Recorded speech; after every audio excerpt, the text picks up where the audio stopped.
Yo, what's up? So I'm recording from my phone, and since my camera was stolen, I lost all of my video footage of me diagnosing the car and checking out what was wrong with it. One thing that was wrong with it, obviously, was the catalytic converter. So I went ahead and got one. Honestly, this was the only one I could find anywhere I looked. Either that or I was going to have to buy a direct fit one for over $1,000, which I was not going to do. This one cost $350, luckily. But still, that was the cheapest I could find for the state of Colorado. Let's check this thing out.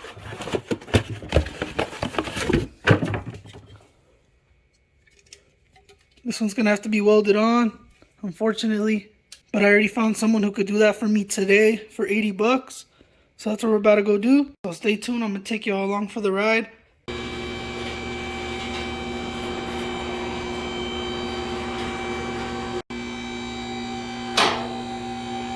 On the lift now, guys. They said it'd take about 15 minutes, so not too shabby for 80 bucks. So guys, that was quick. Hopefully with that, the check engine light for the below threshold will go away. But if it doesn't, then I'm gonna assume that I have another exhaust leak somewhere. Let's hope that's not the case though, guys. I think this solved our problem. We'll just give it a little time, let the drive cycle complete, see if it goes away. The light will still be there though because of the EGR.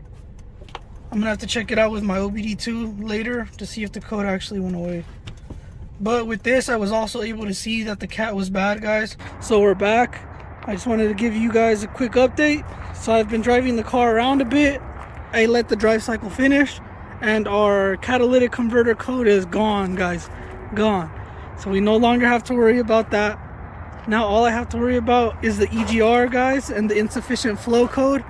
So guys, I've been looking around YouTube, Google, just trying to get answers on the EGR code. And what I noticed, guys, is that most people will change the vacuum solenoid and the EGR valve and their code will still not go away. And what I noticed is that most people ended up cleaning their EGR ports, and that's what got rid of their code even after they already swapped out these two parts. So now what I'm going to do next is clean those EGR ports. If that doesn't get rid of my code, then my next culprit is going to be the vacuum solenoid. Hopefully just by cleaning these ports, that code will be gone.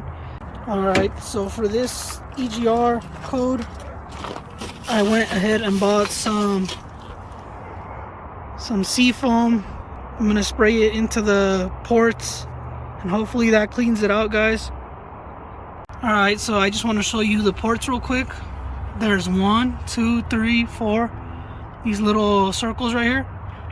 I already tried taking one out, but I decided before I do try to take them out, I'm gonna clean them this way because I need to pass emissions by this week, guys. So I'm kind of in a rush. I'll worry about replacing those plugs later. And besides, guys, I've looked everywhere online for those plugs and they're back ordered everywhere, so they're not gonna get here in time for when I need them. So I'd rather just replace that when I'm not in a rush. So I'm gonna stick that little straw all the way down the EGR ports and hopefully clean it that way. And I'm hoping that gets rid of my code, guys. I bought 3 of those cans. I'm gonna use one today, one tomorrow, and the day after. And if that doesn't clear my code, then that's when we'll work on that solenoid. So it's the next day.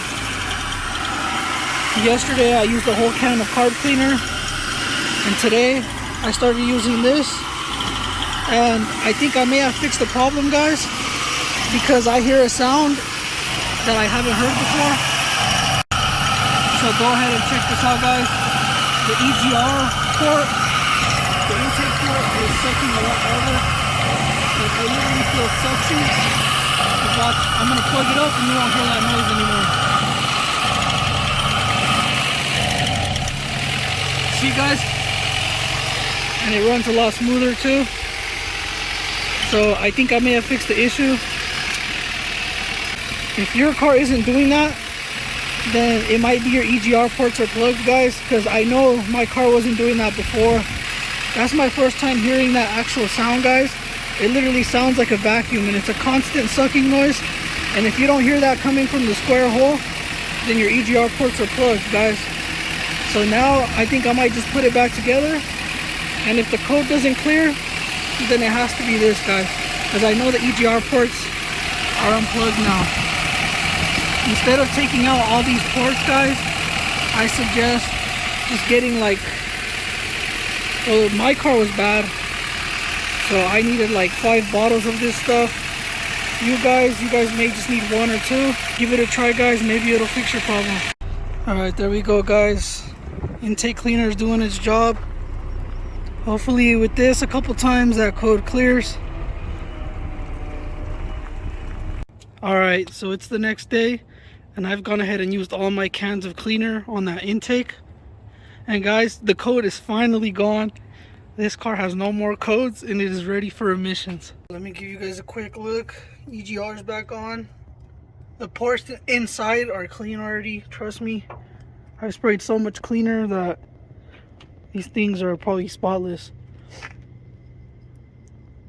But now that emissions taken care of, guys, I think the next step is going to be to save up some money so that I could buy everything I need to do the preventative maintenance on the engine. I'm also going to buy an engine hoist and take out the engine, guys, and really just rebuild the engine, all the gaskets, everything. So that's the next step. And then I believe after that, guys, it's going to be maybe doing body work, paying to get the lines fixed. Also seeing if someone could straighten out the lines where it's damaged. And then we're gonna paint it, guys. I don't know what color, but we'll figure that out later. All right, let's head to the emissions place and get that over with. Already know what it is. Already next in line, and then we'll be out of here. Sheesh. I'm so excited, guys. The end goal is to have this thing turbocharged. Like, this thing would be a 335i killer. There's that bad boy. Sheesh.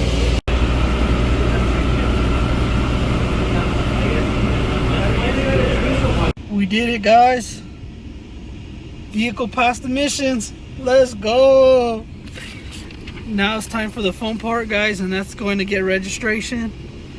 I mean, who knows how long I'm going to be there waiting, so let's just get going. And once we have that out of the way, guys, this car is street legal. We did it, guys.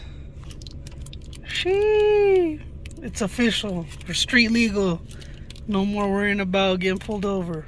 Waited a few hours, but we finally did it. Sure, guys. All right, here's a quick look at the front. Now I just need to wash it. Now, guys, it's just time to restore this bad boy.